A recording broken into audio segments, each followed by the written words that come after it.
I'm Andrew Wilson. I'm Vice Chair of Nottingham Arimathea Trust, which helps homeless, refugees and asylum seekers, and we've been partnered with Green Pastures for about the last 2 years. These are 9 flats, self-contained, which we let to refugees who are supported in the housing benefit system.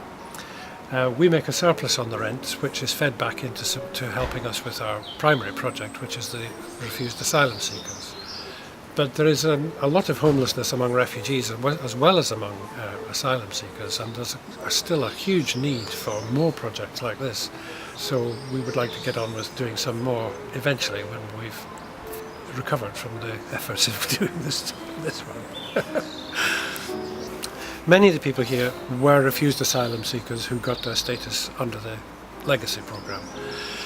Some of them had been here for many years.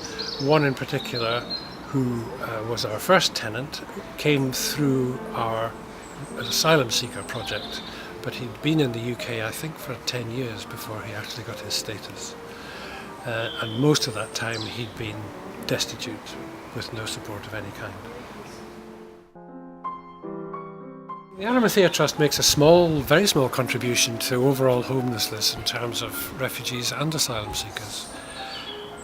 At the moment there's a huge reduction in provision for single homeless people from whatever background, and hostels are closing, supporting people projects are closing. Most people now have to go into private landlords' accommodation, which can be of extremely variable quality.